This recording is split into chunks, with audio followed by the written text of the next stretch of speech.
Another good aspect of it that I liked about it was you're not at a certain denomination game. You can play whatever denomination you want. Yeah, you could go real deep. Like let's just say, well, I don't know anything about craps, but I want to learn. You want to learn by doing, so you bet like minimum amounts. Like, just do this, the things I know, and see how it works. And then, as you get better at it, you may actually have the confidence to go to a real table. Right, and that's one of the advantages of these particular versions of the crap game, is because people don't have the intimidation of being in a crowd of people and some yahoo yelling at you because you don't know what you're doing. Right. And the dealers being too busy to teach you what to do and how to play the game. Right. So now you can sit at a console which has a help menu which will explain things to you. And you can actually bet, these are multi-denominational, meaning that they can bet in some of them as little as 25 cents. I think the minimum, some of them is 50 cents. I'm not quite sure. Okay, great. It depends on where you are. Or even if it's just $1. You don't have to go to a craps table where you have to bet $5 red chip on a line and then figure out how it all works. You can go and learn how to play on one of these machines for just $1. Lick your lips. I did. Oh. I thought that was me. Well, I don't know. I just did it while you were talking. I just did it. Okay. Well, yeah. So I'm talking about. Okay. So, so that's the advantage of this particular version of the game. There are others, but this is one of the better ones because you actually have the dice bouncing up and down. Now, on a real craps table, let me give you a couple of very simple tips about how to play craps. Now, craps can be a very simple game. Do you have something? No, I'm just turning the volume down. Oh, okay. It's distracting. No, I just thought maybe somebody was calling you. No, so now your no. hot date might My be hot but I'm busy right now. You're busy? Okay. Right. So my hot date left. Well, I tell you what, if you got a hot date, I can finish the broadcast by myself. No, you can't. You need me. I'm your technical person. That's true, too. Yeah, he knows. He'd be lost without me. He knows how to push the buttons on all this electronic equipment. Yes. Anyway, so here's a simple way to play craps, okay? First, make a bet on the pass line. How much? Well, forget about the amount. Okay, let's say that we're talking about minimum amounts. If you're playing the machine, bet $1. If you're on a real craps table, the minimum is usually $5. All right. Okay? But anyway, I put my chip on the pass line. Yeah, put your chip on the pass line. All right. Now what do I do? Now, that's before the come-out roll. The way you can tell whether there is a come-out roll or not is you have to look at the table and see if the puck is white side up on a number, or if it's the black side up on the side, then you know that it's the come-out roll. Got it. So look for the puck to be black, not white. Okay. If you see that, that's the next roll will be the come-out roll. So you put your $5 chip on a line, then the person rolling the dice will roll the dice. If they roll 7 or 11, then you win even money. Win even money. All right. Cool. If the person rolls 2, 3, or 12, that's craps, you lose your $5. So that's the risk. Okay. If the person rolls 4, 5, 6, 8, 9, or 10, those are box numbers. Mm-hmm. Then the dealer will put the black puck white side up on one of those numbers. For the sake of the argument, let's say that the point is 6. Okay, well, no, that thing, you missed a thing. You missed to say, well, that's called the point. It's called the point. Okay, and the point is 6. Let's say that for the sake of the argument, the point is 6 came up on the dice, so now... Correct. The point. Okay, here we go. So now what you would do is you would place what's called odds behind your pass line bet.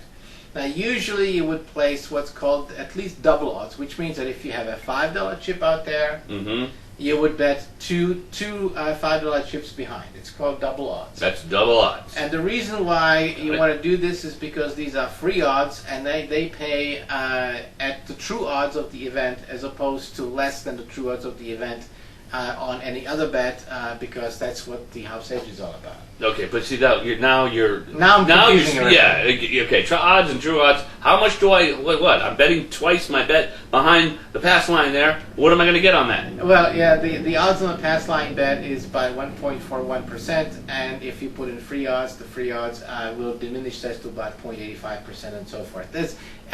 Let me just back up a little bit and not confuse anybody. I'm lost. I know this gets a little complicated. Let's go back to the beginning. Okay. Put your $5 chip on a pass line. Wait for the shooter to roll. We've rolled a 6. The point is 6. If the shooter rolls a 6, the point is 6. So now, in order for you to win, the shooter has to roll that number 6 again before rolling a 7. Got it. So now you put extra money behind your bet. If the point is 6, you should put in 15, but I'm not going to go and talk about that. So basically what you want to do is you want to back your bet with 3 odds. I'll explain that at some other time. Okay. And you want to make at least 2 other bets, which are called place bets. By that you mean that you will put an extra bet. That means I place a bet on 2 other numbers. For example, you tell the dealer that you want to place the 8 and say the 5. Okay. So you would place the 8 for $6 and the 5 for $5. What am I placing on the 8? Hmm? What am I placing on the 8? $6. Okay. So, but I'm putting chips on the 8. Well, no, what you do is you toss the chips down and you tell the dealer place 6 on the 8. Okay. And then you say place 5 on the 6. So basically now you have 3 bets running. So we're betting 6 on the 8 and 5. Okay. So you win if a 6, 8, or 5 shows up. Okay. And so you have 3 bets going. You have the pass line bet with odds plus the 2 place bets. That which is called a 3-bet system or method. Mm-hmm. I don't like to use the word system because the word system is usually used to mean some kind of a crazy scheme to beat the casino. Right. It's a strategy. It's a strategy. It's a method, right? And that's the simplest and easiest way to play craps because it is far less intimidating. And so all you have to do is just make 3 bets: pass line bet plus 2 place bets. If you're confused and you don't know what that is, just put the $5 bet on the pass line bet. When the point is established, ask the dealer, how do I make place bets? What do I do about odds? And they will tell you. Yeah, they will tell you, but won't they give you that look like, No, they don't. what are you doing here? No, you don't know how to play the game. No. Dealers work for tips. So dealers, unless the table is really busy, will be very glad to help you out. Yes, All but, right. okay. So find a craps table that's not very crowded, that's only got a couple of players or maybe no players at all. 7 in the morning. Right, yeah, 3 in the morning and so forth. And so when you go over there, just, tell the dealers, look, I'm new to this. I know how to make a three-way craps bet, pass line, but I don't know what to place where, and so they'll explain it to you. Oh, okay. And that's the easiest way to approach craps because there's a lot more other bets that you can make. You can make prop bets, proposition bets, which are the bets in the middle, like heart 4 and heart 8. You can bet the horn high on horn high low, and all these other bets, which are really house edge bets because some of them have 16.67% house edge. So you really should stay away from those bets. But the easiest and simplest way to play craps is just to do the 3-way bet. Pass line plus 2 place bets. That's the easiest way to approach craps. Okay. Now, once you have gone past that, you will soon discover that there is another opportunity. Instead of making 2 place bets, you can make 2 com bets, one after the other. And that's an area on the table I call com. And that's a little bit, what that means is that basically you are betting that the shooter will roll 7 or 11, in which case you win. If he rolls 2, 3, or 12, you lose, just like the pass line. If he rolls any of the other numbers other than the point, the dealer will put your chip on that, and now you can put odds on it the way that you would on a pass line. It's another way of betting the kind of a pass line-like bet. I understand it sounds confusing, but it is really overwhelming. isn't. There's way too many bets. And those are just the 2 simple ones. And it's really not that complicated because it's when you start to delve into the game of craps, you will find very quickly that it's an easy game to play. Now, I realize that in this very short interview that we have here, I'm trying to put a lot of information all together, all in the one segment and one show. The best way that I can describe this to you, look it up in my book called Powerful Profits from Craps. It's explained there in detail. Every single bet is outlined in that book as to what it is, what it means, how to do it, and what it pays, what the true odds of the event are, what you actually will get paid, and what the house edge is for every single one of those bets. Now, I'm gonna ask you a challenging question. Yeah. Because they could probably just go online and get this information anywhere. Why should they get your book? Well, because I explain not only what it is and what it does, but how to do it strategically to your profitability and advantage. Okay. It's not necessarily just getting the facts. The facts you can find anywhere. But what good are the facts if you don't know what to do with them?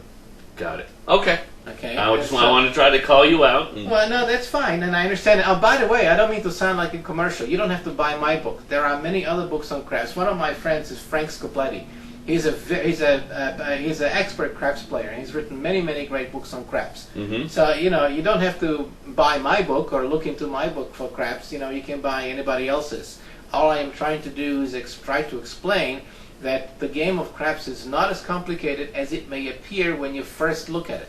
Okay. Now, once you become familiar with this, overcome the perhaps fear of the crowds or fear of being called out or yelled at by some idiot, then the game becomes very fun, because once you learn how to make at least these 3 simple bets, that will allow you to join into the game, have a wonderful time at the game, and once you become comfortable with the game, then you can join in with the crowd, and you can join in with the shooter and whatever, and just join the camaraderie.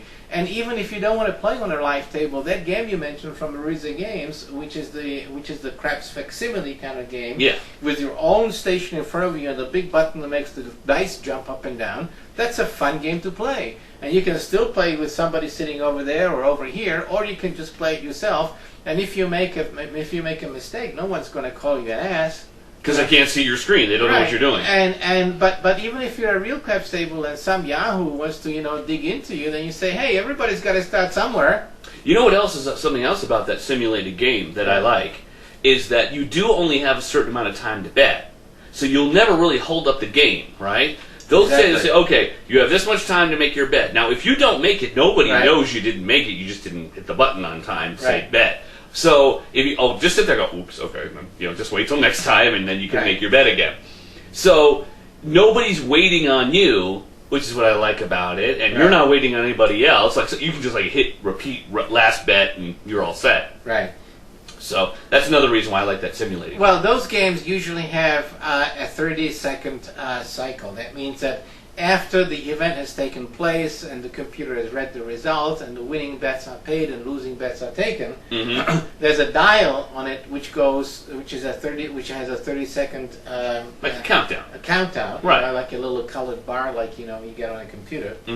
And the countdown will give you 30 seconds to make your next wagers. There's also buttons on it which says repeat last bet, or double last bet and things like that to make things quicker for you. Right. So there are different ways of being able to do it. It's a wonderful way to introduce yourself to the game of craps.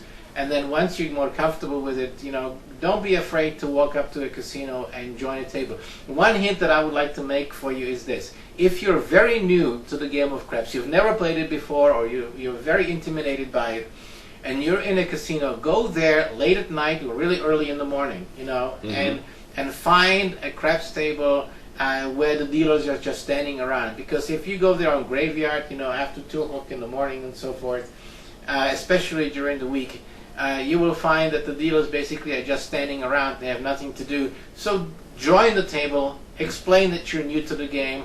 They'll be happy to teach you because they have nothing to do and they have to stand there anyway. Yes. Plus you'll get to play and have some fun, and if you win, toss them a couple of chips. They'll be very happy to help you out. Right. Okay. So that's about it for today's show on craps. If you missed any of our past broadcast episodes on Periscope, please join us at LasVegasLiveTV.com. Oh, thank you very much for all the hearts. We appreciate it. And for more information about any other casino games or happenings, please join me on my website, which is morecasinodeals.com. And we broadcast on Periscope every Thursday, and you can catch up our old episodes on our website. So I guess until next time from Las Vegas, I'm Vegas Vic. That's Ziggy. Say goodbye, Ziggy. Goodbye, Ziggy. See you in the casino. So long.